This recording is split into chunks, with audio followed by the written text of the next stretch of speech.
ورحمۃ اللہ وبرکاتہ۔ الحمد للہ رب العالمین والصلاة والسلام علی اشرف الانبیاء والمرسلین نبینا محمد وعلی آلہ وصحبہ اجمعین ومن تبعہم بإحسان الی یوم الدین، اما بعد۔ میرے دوستو، بزرگوں، اسلامی بھائیوں اور بہنوں، سامعین و سامعات کرام، آج 5 محرم 1442 ہجری، 25 اگست 2020 عیسوی، 9 گتے بھادو 2077 بکرمی، منگل کا دن، میں محمد مستقیم مدنی آپ لوگوں کی خدمت میں صدائے حق کا پروگرام لے کر حاضر ہو گیا ہوں، جو روزانہ آپ کی سماعتوں کے حوالہ کیا جاتا ہے 1:30 بجے دن سے 2:15 بجے تک۔ آج بھی انشاءاللہ تبارک و تعالی آپ سب سے پہلے تلاوت قرآن مجید سماعت فرمائیں گے، بعدہ ایک نظم، پھر ایک نئے خطیب کی تقریر سماعت کریں گے۔ تو لیجئے سب سے پہلے قرآن مجید کی تلاوت ہم لوگ سنتے ہیں۔ بسم اللہ الرحمن الرحیم۔ وَإِذْ وَاعَدْنَا مُوسَىٰ 40 لَيْلَةً ثُمَّ اتَّخَذْتُمُ الْعِجْلَ مِن بَعْدِهِ وَأَنْتُمْ ظَالِمُونَ ثُمَّ عَفَوْنَا عَنْكُمْ مِن بَعْدِ ذَلِكَ لَعَلَّكُمْ تَشْكُرُونَ وَإِذْ آتَيْنَا مُوسَى الْكِتَابَ وَالْفُرْقَانَ لَعَلَّكُمْ تَهْتَدُونَ وَإِذْ قَالَ مُوسَى لِقَوْمِهِ يَا قَوْمِ إِنَّكُمْ ظَلَمْتُمْ أَنفُسَكُمْ بِاتِّخَاذِكُمُ الْعِجْلَ فَتُوبُوا إِلَى بَارِئِكُمْ فَاقْتُلُوا أَنفُسَكُمْ ذَلِكُمْ خَيْرٌ لَكُمْ عِندَ بَارِئِكُمْ فَتَابَ عَلَيْكُمْ إِنَّهُ هُوَ التَّوَّابُ الرَّحِيمُ وَإِذْ قُلْتُمْ يَا مُوسَى لَن نُّؤْمِنَ لَكَ حَتَّىٰ نَرَى اللَّهَ جَهْرَةً فَأَخَذَتْكُمُ الصَّاعِقَةُ وَأَنتُمْ تَنظُرُونَ ثُمَّ بَعَثْنَاكُم مِّن بَعْدِ مَوْتِكُمْ لَعَلَّكُمْ تَشْكُرُونَ وَظَلَّلْنَا عَلَيْكُمُ الْغَمَامَ وَأَنزَلْنَا عَلَيْكُمُ الْمَنَّ وَالسَّلْوَىٰ كُلُوا مِن طَيِّبَاتِ مَا رَزَقْنَاكُمْ وَمَا ظَلَمُونَا وَلَٰكِن كَانُوا أَنفُسَهُمْ يَظْلِمُونَ وَإِذْ قُلْنَا ادْخُلُوا هَٰذِهِ الْقَرْيَةَ فَكُلُوا مِنْهَا حَيْثُ شِئْتُمْ رَغَدًا وَادْخُلُوا الْبَابَ سُجَّدًا وَقُولُوا حِطَّةٌ نَّغْفِرْ لَكُمْ خَطَايَاكُمْ وَسَنَزِيدُ الْمُحْسِنِينَ فَبَدَّلَ الَّذِينَ ظَلَمُوا قَوْلًا غَيْرَ الَّذِي قِيلَ لَهُمْ فَأَنزَلْنَا عَلَى الَّذِينَ ظَلَمُوا رِجْزًا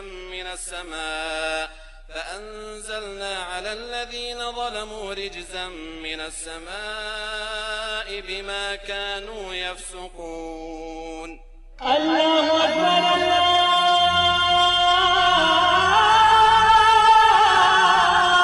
اکبر۔ بعدہ محمد اختر ریاضی کی آواز میں ایک نظم سماعت فرمائیں۔ علم و ہنر کا شوق خودی کا کمال دے، علم و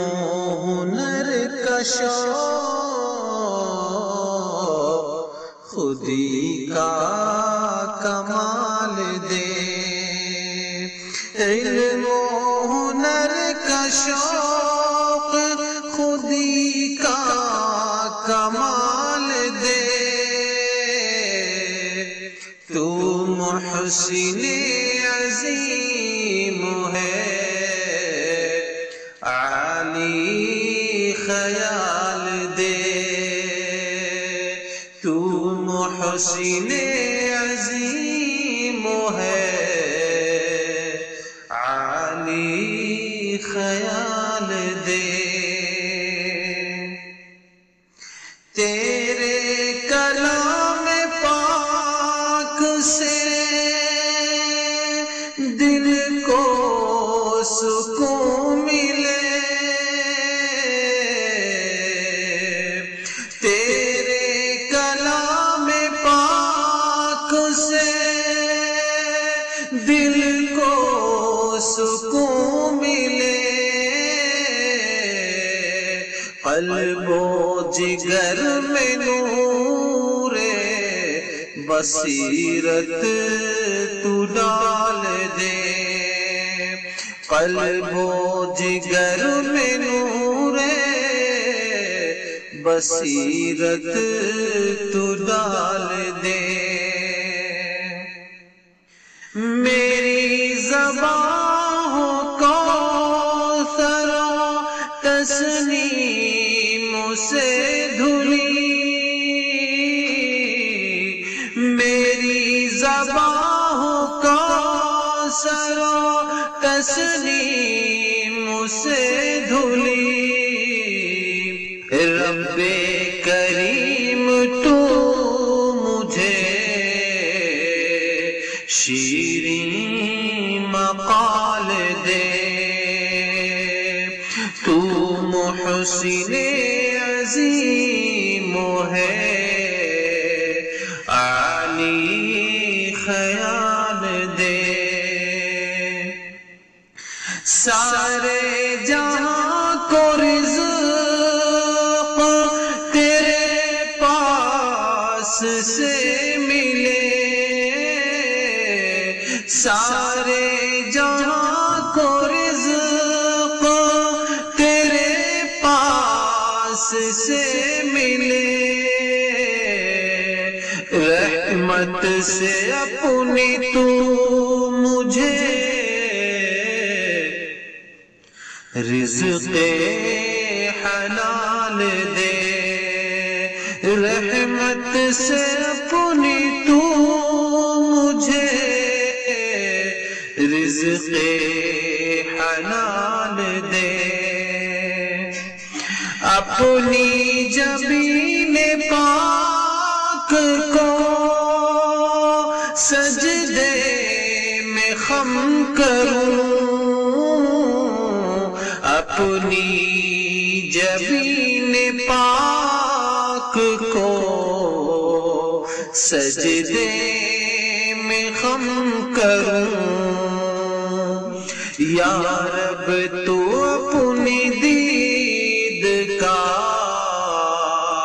حسن و جمال دے، تو محسن عظیم ہے عالی خیال دے، توحید کے شجر میں ہے گلہائے رنگ رنگ، توحید کے شجر میں ہے گلہائے رنگ رنگ، فسق و فجور تو میرے دل سے نکال دے، فسق و فجور تو میرے دل سے نکال دے، صابر کا ہر ایک شعر مہکتا گلاب ہے، صابر کا ہر ایک شعر مہکتا گلاب ہے، لطف و کرم کی چشمے عنایت سے پال دے، علم و ہنر کا شوق خودی کا کمال دے، تو محسن عظیم ہے عالی خیال۔ اللہ اکبر اللہ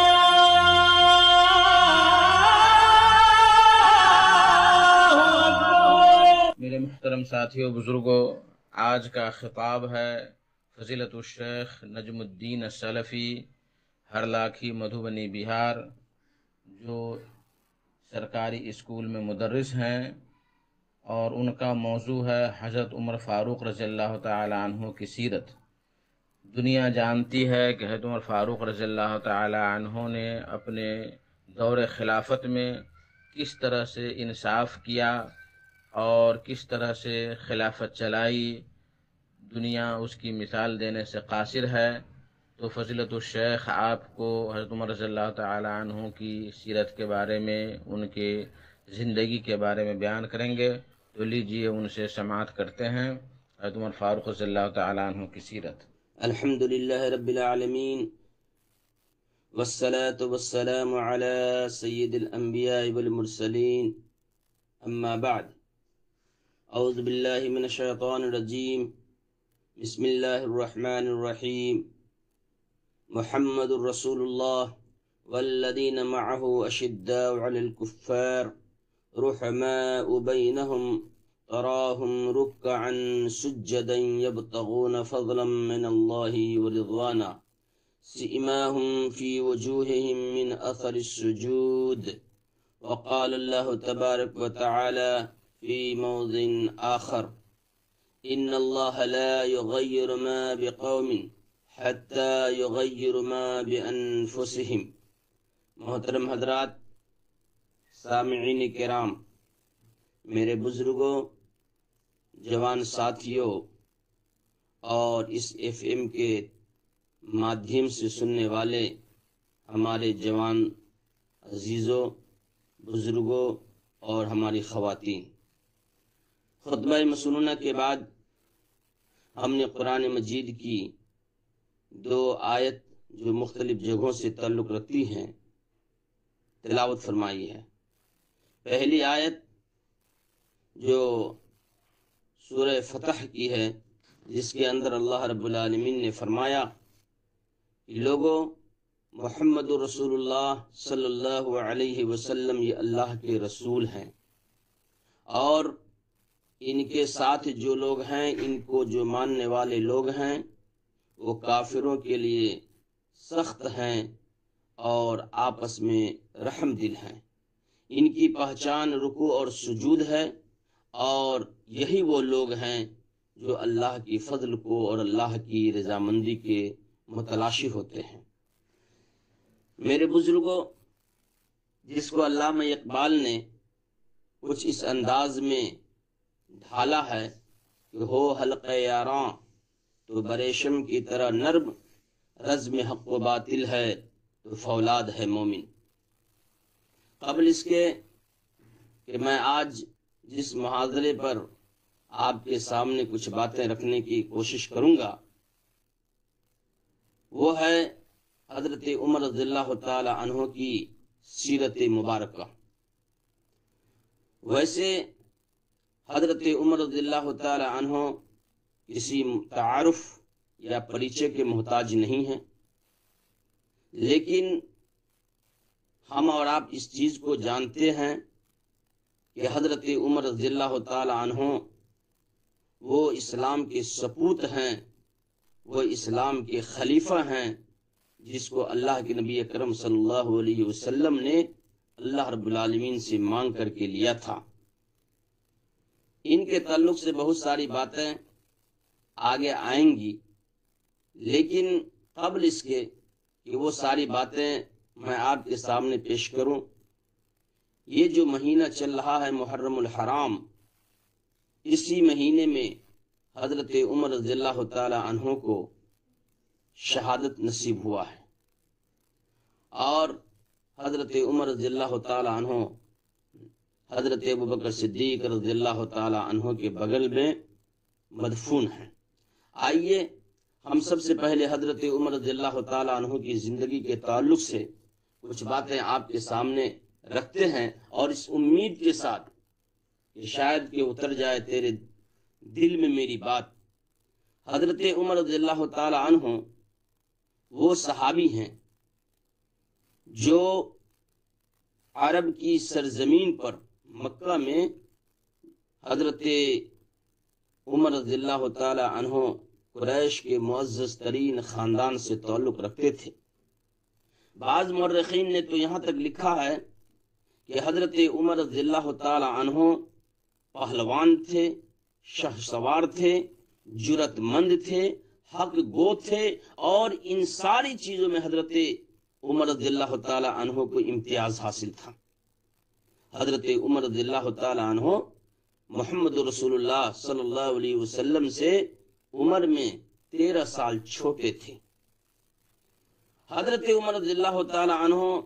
پیشہ کے طور پہ انہوں نے اسلام سے پہلے بھی اور اسلام کے بعد بھی انہوں نے تجارت کو اختیار فرمایا تھا، اور حضرت عمر رضی اللہ تعالی عنہ کی حق گوئی کو دیکھ کر، ان کے استقامت کو دیکھ کر، ان کے پختگی ایمان کو دیکھ کر نبی علیہ الصلوۃ والسلام نے آپ کو فاروق کا لقب دیا تھا۔ میرے بزرگوں، حضرت عمر رضی اللہ تعالی عنہ کی بہت سارے خصوصیات ہیں، لیکن ان میں سے چند ان کی جو خصوصیات ہیں میں آپ کے سامنے رکھ رہا ہوں۔ نمبر 1، حضرت عمر رضی اللہ تعالی عنہ عرب کے مشہور پہلوان مانے جاتے تھے، اور وہ اس زمانے میں جہاں تعلیم، جہاں پڑھنے لکھنے کے رواج کم تھے، اس زمانے میں حضرت عمر رضی اللہ تعالی عنہ تعلیم و تعلم سے کافی دلچسپی رکھتے تھے، اور پڑھنے کی بہت بڑے شوقین تھے حضرت عمر رضی اللہ تعالی عنہ۔ یہی حضرت عمر رضی اللہ تعالی عنہ ہے جن کی ایک بہت بڑی خصوصیت تو یہ ہے کہ نبی اکرم صلی اللہ علیہ وسلم نے فرمایا تھا کہ لوگوں، اس روئے زمین کے اوپر اگر نبیوں کا سلسلہ منقطع نہیں ہوتا تو اللہ رب العالمین میرے بعد حضرت عمر رضی اللہ تعالی عنہ کو نبی بناتا۔ ایک اور خاصیت ان کی یہ بھی تھی، جس کے بارے میں نبی علیہ الصلوۃ والسلام نے کہا تھا کہ عمر وہ انسان ہے جنہیں دیکھ کر کے یہ شیطان اپنے راستے چھوڑ دیتے ہیں، اور جس راستے پہ عمر جاتے ہیں اس راستے سے شیطان کنارے اختیار کر لیتے ہیں۔ نبی علیہ الصلوۃ والسلام نے فرمایا تھا، لوگوں، حضرت عمر کی شان اتنی بڑی ہے کہ فرشتے بھی ان کے عزت و احترام کرتے ہیں، فرشتے بھی ان کے وقار کا خیال رکھتے ہیں، اور اس روئے زمین پر ہر وہ شیطان حضرت عمر رضی اللہ تعالی عنہ سے ڈرتا ہے۔ یہاں پہ ایک بات اور میں واضح کر دوں کہ آج ہمارے یہ پڑوسی ملک جس کو ہم ایران کے نام سے جانتے ہیں، اور آپ کو شاید معلوم بھی ہوگا کہ حرم کے اندر آج بھی 4 دروازے ہیں، جن دروازوں کے نام خلفائے راشدین کے نام پر ہے: باب ابو بکر صدیق، باب عمر بن خطاب، باب عثمان غنی، باب حضرت علی رضی اللہ تعالی عنہ۔ لیکن آج کی یہ جو شیطان ہے، یہ جو مجوسی ہیں، یہ جو نصرانی ہے، یہ جو آتش پرستی ہیں، وہ لوگ آج بھی حضرت عمر رضی اللہ تعالیٰ عنہ والے دروازے سے نہیں گزرتے ہیں، جس کو آج لوگوں نے مشاہدہ بھی کیا ہے۔ تو حضرت عمر رضی اللہ تعالیٰ عنہ کی شخصیت اسی پہ بس نہیں، بلکہ نبی اکرم صلی اللہ علیہ وسلم نے تو یہاں تک حضرت عمر رضی اللہ تعالی عنہ سے کے بارے میں کہا تھا کہ حضرت عمر رضی اللہ تعالی عنہ اس روئے زمین کے اوپر ایک شان ہے، شان حضرت عمر رضی اللہ تعالی عنہ۔ میں نے شروع میں اشارہ کیا تھا آپ کو کہ یہ حضرت عمر رضی اللہ تعالی عنہ ہے، اور ایک دوسرا ابو جہل ہے، جن دونوں کے لیے اللہ کے نبی اکرم صلی اللہ علیہ وسلم نے اللہ رب العالمین سے دعا مانگا تھا، چونکہ نبی صلی اللہ علیہ وسلم کو اسلام کی تبلیغ کے لیے، اسلام دوسروں تک پہنچانے کے لیے کچھ چیزیں رکاوٹ بن رہی تھی۔ آپ صلی اللہ علیہ وسلم کھل کر کے اسلام کی پرچار نہیں کر پا رہے تھے، اسلام کی دعوت نہیں دے پا رہے تھے، جو ذمہ داری اللہ رب العالمین نے آپ کے اوپر ڈالی تھی، یا ایھا الرسول بلغ ما انزل الیک من ربک، اے نبی علیہ الصلوۃ والسلام آپ میری باتوں کی تبلیغ کیجیے، میری باتیں آپ لوگوں تک پھیلائیے، میری باتوں کے ذریعے سے آپ لوگوں کو سیدھے راستے پہ لائیے۔ اس کے لیے نبی علیہ الصلوۃ والسلام کو ایک ہیلفر کی ضرورت تھی، نبی علیہ الصلوۃ والسلام کو ایک سپورٹر کی ضرورت تھی، نبی اکرم صلی اللہ علیہ وسلم کو ایک معاون کی ضرورت تھی۔ اس بنیاد پہ نبی اکرم صلی اللہ علیہ وسلم خانہ کعبہ کی غلاف کو پکڑ کر کے پروردگار سے دعا کرتے ہیں، اے میرے پروردگار، تو ابو جہل یا عمر بن خطاب،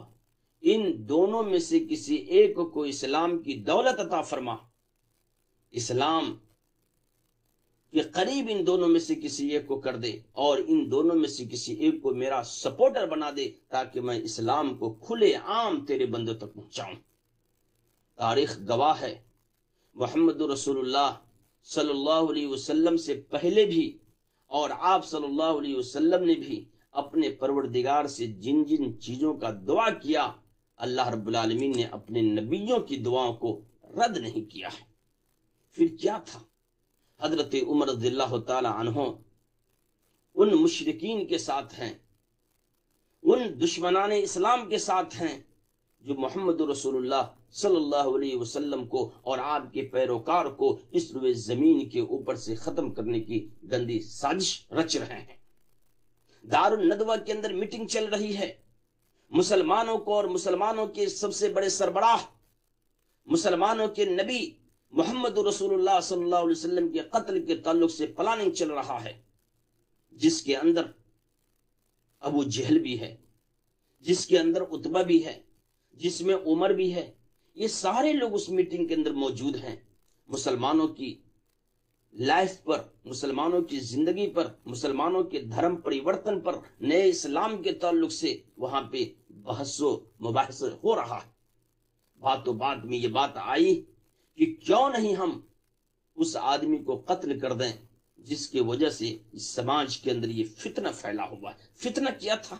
یہی کہ لوگ غلط دین کو چھوڑ کر، اپنے آبائی دھرم کو چھوڑ کر، غلط رسم و رواج کو تیاگ کر کے لوگ محمد رسول اللہ صلی اللہ علیہ وسلم کی صاف ستھرے دین کے اندر داخل ہو رہے تھے۔ لوگ ایک اللہ رب العالمین کی عبادت کرنے کی شپت لے رہے تھے۔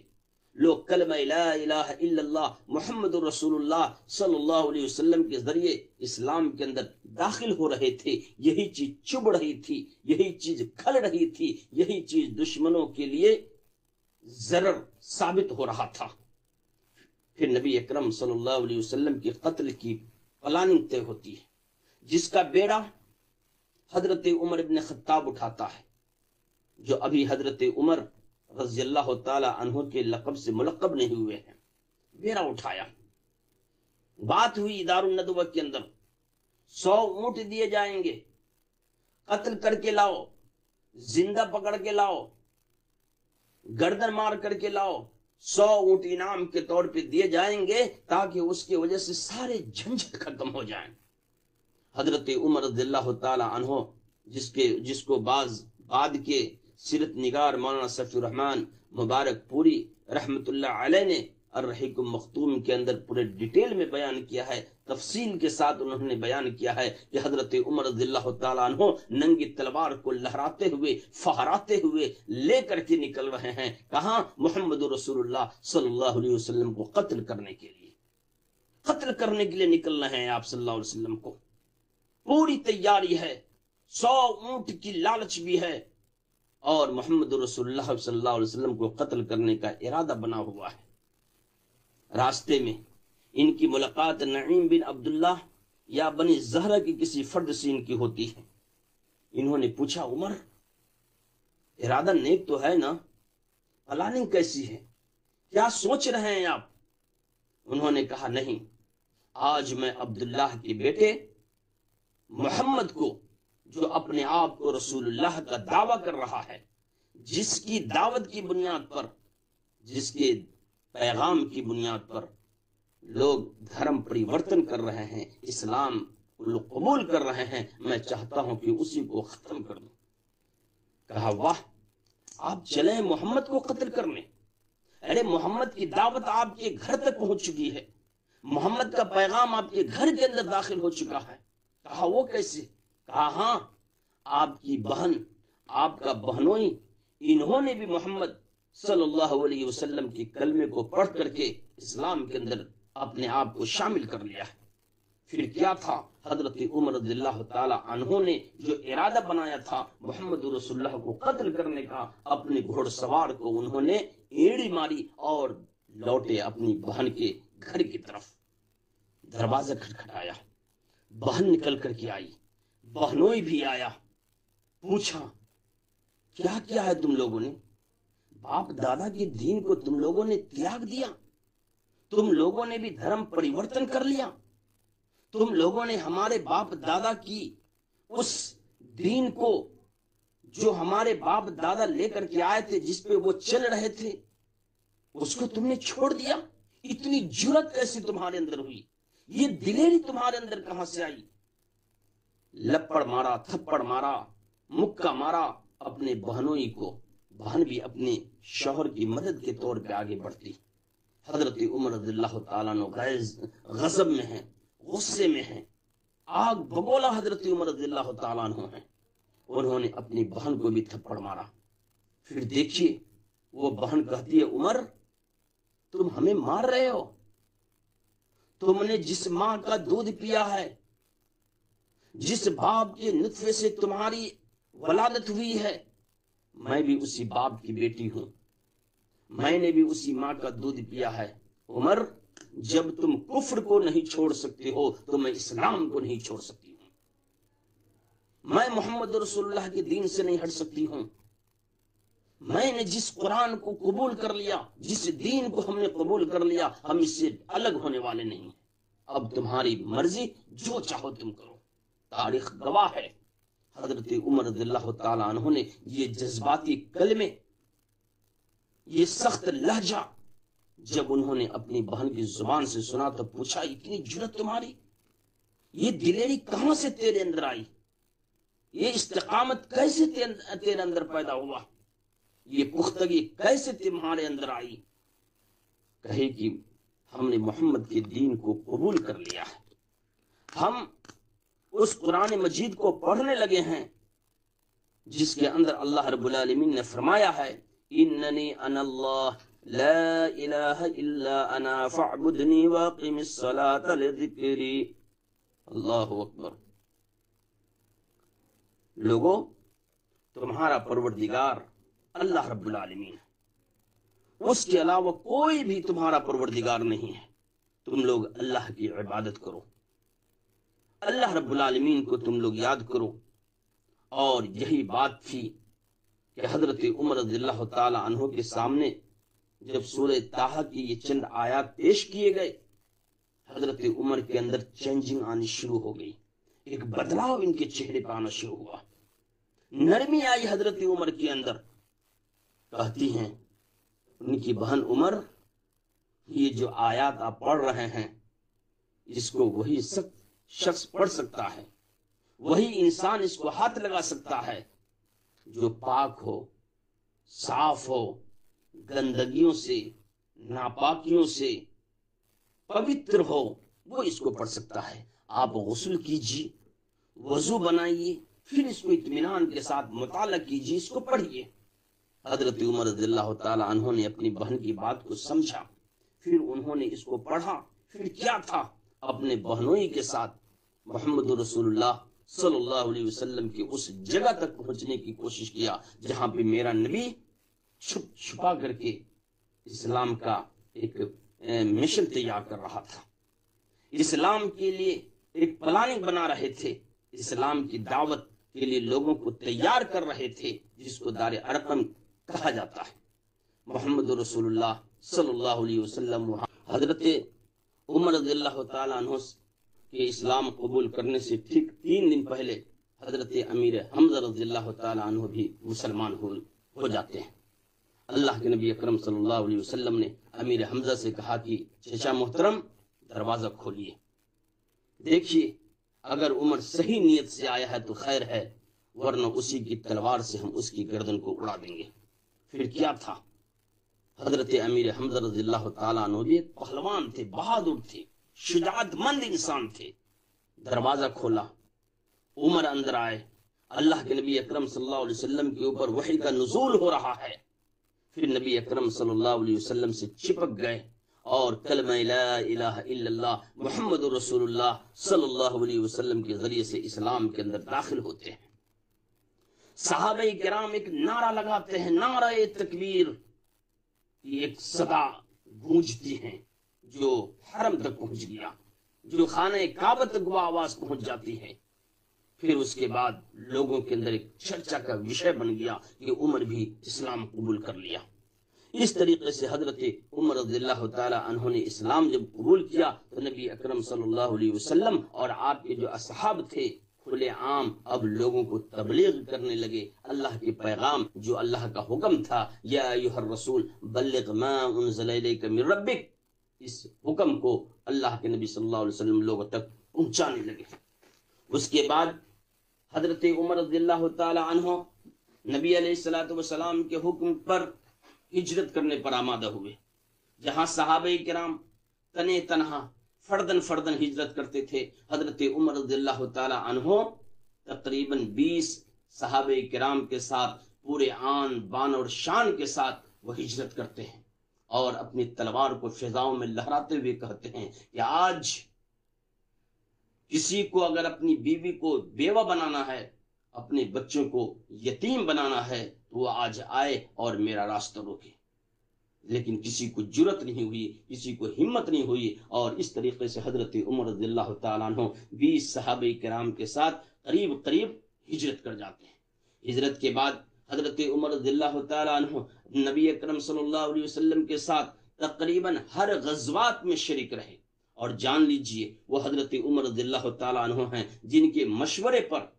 اللہ رب العالمین قرآن مجید کا نزول فرماتا تھا۔ بہت سارے اس طرح کے واقعات ہیں، مثال کے طور پہ آپ لے لیجئے، نبی علیہ الصلوۃ والسلام کو حضرت عمر رضی اللہ تعالیٰ عنہ نے ایک مشورہ دیا کہ اللہ کے نبی کیا بہتر ہوتا کہ آپ کے پاس ہر طرح کے افراد آتے ہیں، اچھے بھی ہیں، برے بھی ہیں، نیک بھی ہیں، بدکار بھی ہیں، اور ہماری امہات المومنین بھی وہاں پہ موجود ہوتی ہیں، کیا بہتر ہوتا کہ ہماری یہ مائیں، آپ کی یہ بیویاں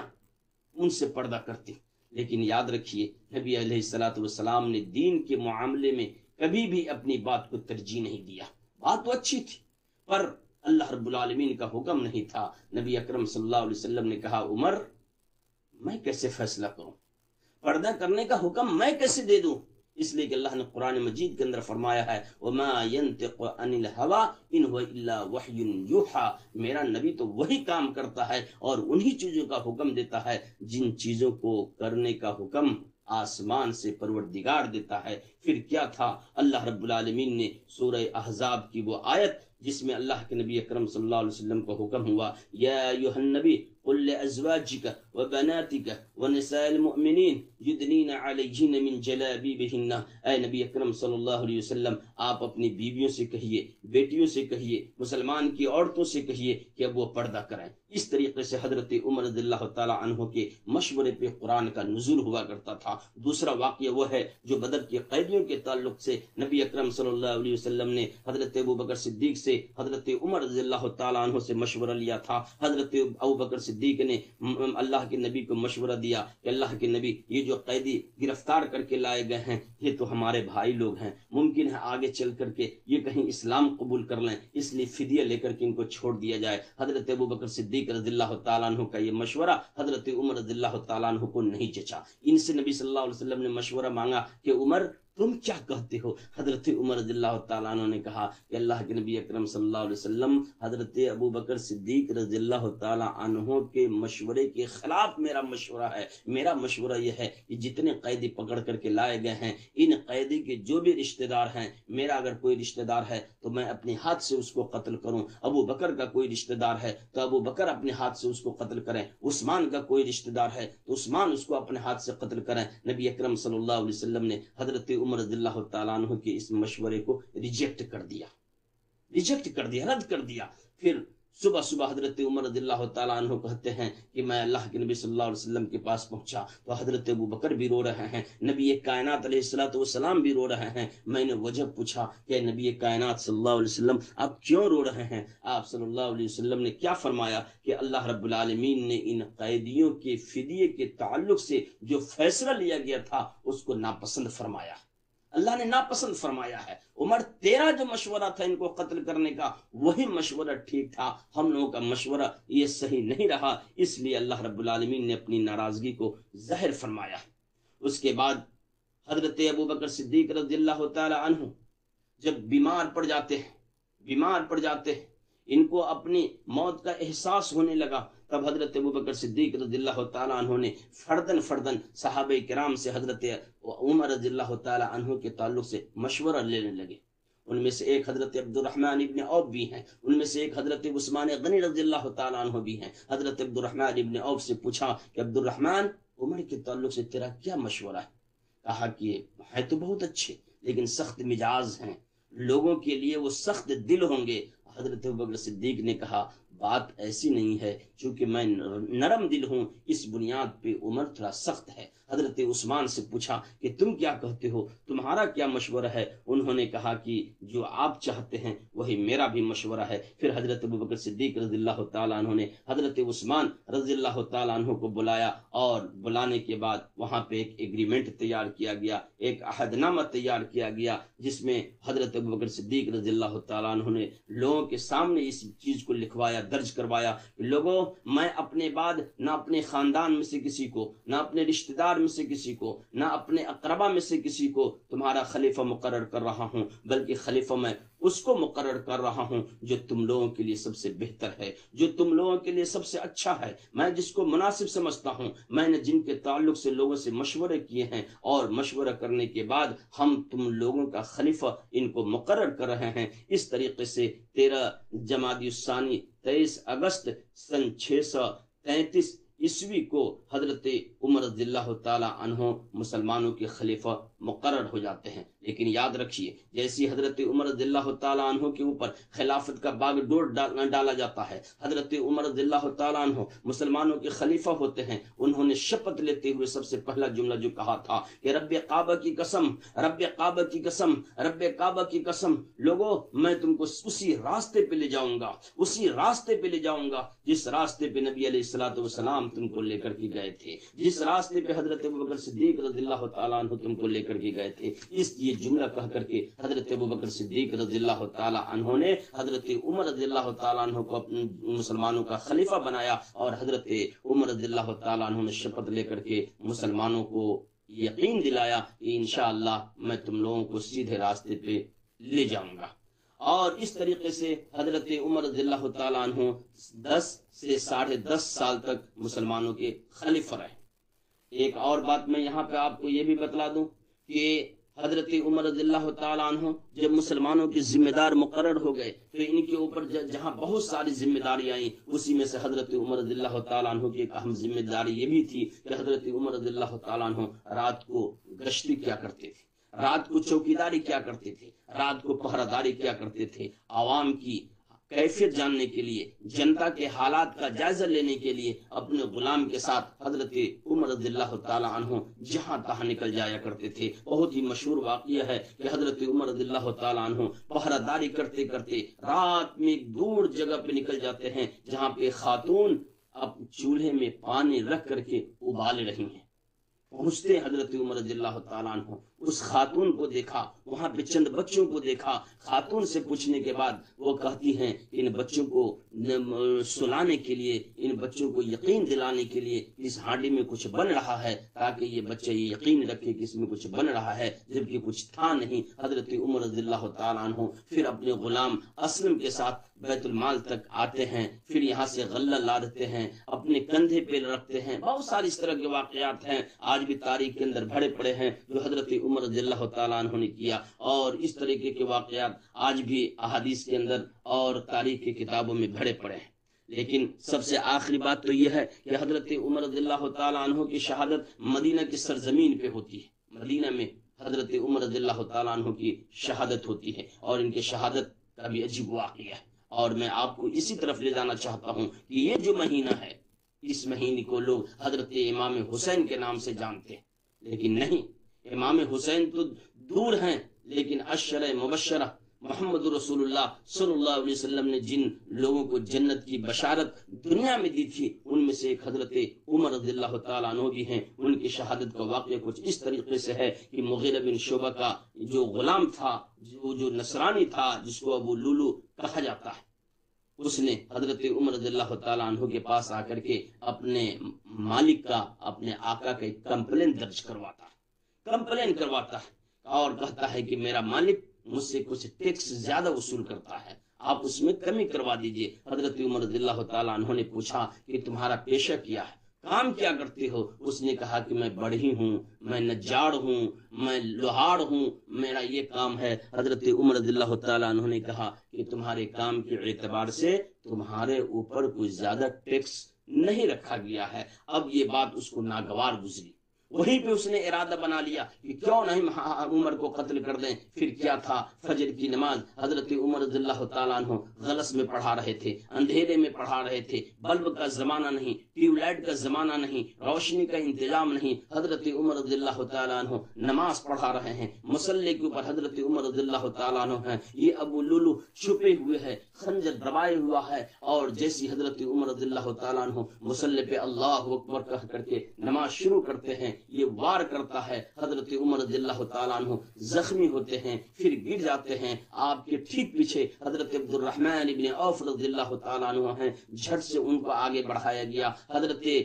عمر رضی اللہ تعالیٰ عنہ وہیں پہ اشاروں میں نماز پڑھتے ہیں، ان کو گھر لایا جاتا ہے۔ اس طریقے سے حضرت عمر رضی اللہ تعالیٰ عنہ کی زخم دن بدن بڑھتی چلی جاتی ہے، حتیٰ کہ ڈاکٹروں نے، طبیبوں نے جب حضرت عمر رضی اللہ تعالیٰ عنہ کو دودھ دیا پینے کے لیے، زخم کے راستے سے وہ بھی باہر نکل گیا، اور اب لوگوں کو یقین ہو چلا تھا، حضرت عمر کو بھی یقین ہو چلا تھا کہ شاید میں اس دنیا میں نہ رہ سکوں۔ پھر حضرت عمر رضی اللہ تعالیٰ عنہ نے پوچھا کہ بتاؤ مجھے مارنے والا کون تھا، میرے اوپر وار کرنے والا کون تھا؟ لوگوں نے کہا کہ وہ ایک نصرانی تھا، وہ ابو لولو ہے، اللہ کے وہ پیارے صحابی۔ حضرت عمر رضی اللہ تعالیٰ عنہ کہتے ہیں اے اللہ تیرا شکر ہے کہ مجھے کسی مسلمان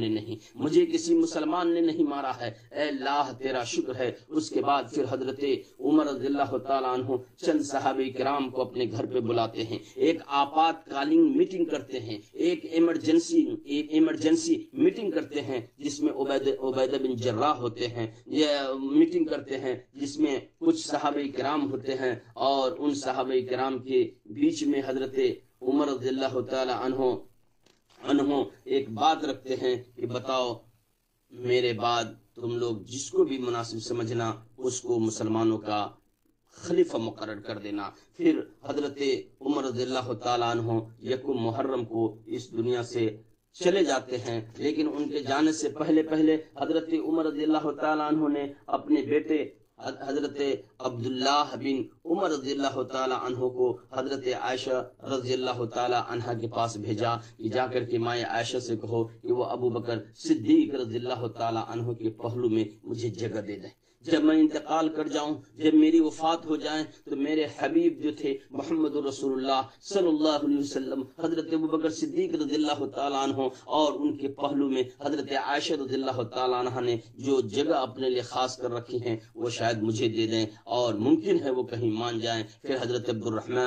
حضرت عبداللہ بن عمر رضی اللہ تعالیٰ عنہ وہاں پہ جاتے ہیں، اور جانے کے بعد مائیں عائشہ رضی اللہ تعالیٰ عنہ سے درخواست کرتے ہیں۔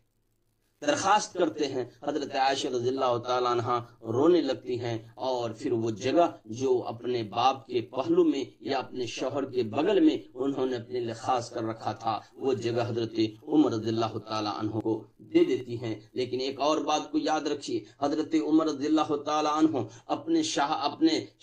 شہید ہونے سے پہلے، یعنی فوت ہونے سے پہلے حضرت عمر رضی اللہ تعالیٰ عنہ نے ایک وصیت جو لکھوایا تھا، جہاں پہ سعد بن ابی وقاص تھے، زبیر رضی اللہ تعالیٰ عنہ تھے، حضرت طلحہ تھے، حضرت علی تھے، حضرت عثمان تھے، اور ان لوگوں کی موجودگی میں ایک کمیٹی کی تشکیل دی گئی، اور کہا کہ آپ جس کو مناسب سمجھیں مسلمانوں کا خلیفہ آپ اس کو بنا دیں۔ لیکن یاد رکھیے گا، میری ایک وصیت یہ بھی ہے کہ جب جو کوئی بھی مسلمانوں کا خلیفہ بن جائے وہ انصار کے ساتھ خاص خیال رکھے، وہ انصار کے ساتھ اچھا ویوہار رکھے، اس لیے کہ ان انصار کے ذریعے سے نبی اکرم صلی اللہ علیہ وسلم کو اور صحابہ کرام کو ہر ممکن مدد پہنچی ہے۔ یہ ہمارے اچھے لوگ تھے، یہ ہمارے محسن ہیں، ان کے ساتھ اچھا تعلق رکھیے گا، ان کے ساتھ اچھے ویوہار رکھیے گا۔ اور ایک اور وصیت جو انہوں نے لکھوائی تھی وہ یہ تھی کہ اے ہمارے چند صحابہ کرام جو کمیٹی کے لوگ تھے، آپ نے کہا کہ سنیے، یہ جو مہاجرین ہیں انہوں نے اسلام کے واسطے اپنے عزیز و اقارب کو چھوڑا ہے، انہوں نے اپنے رشتہ دار کو چھوڑا ہے، انہوں نے اپنے گھر و بار کو چھوڑا ہے، اس لیے ان کے ساتھ بھی اچھا ویوہار رکھیے گا۔ یہ ساری باتیں وصیت کے طور پہ حضرت عمر رضی اللہ تعالی عنہ نے درج کروا دی، اور جب مائی عائشہ رضی اللہ تعالی عنہا کی طرف سے اجازت مل جاتی ہے کہ ٹھیک ہے آپ کو وہ جگہ دے دی جائے گی جو میں نے اپنے لیے منتخب کر رکھا تھا، اس کے بعد یکم محرم کو حضرت عمر رضی اللہ تعالی عنہ اس دنیا سے چلے جاتے ہیں۔ انا للہ و انا الیہ راجعون۔ اللہ رب العالمین سے دعا ہے کہ اللہ رب العالمین ہم لوگوں کو حضرت عمر رضی اللہ تعالی عنہ کی سیرت اور ان کے اقوال اور ان کے طرز زندگی کے مطابق زندگی گزارنے کی توفیق عطا فرمائے، آمین۔ وآخر الدعوانا ان الحمد للہ رب العالمین، والسلام علیکم ورحمۃ اللہ وبرکاتہ۔ اللہ اکبر اللہ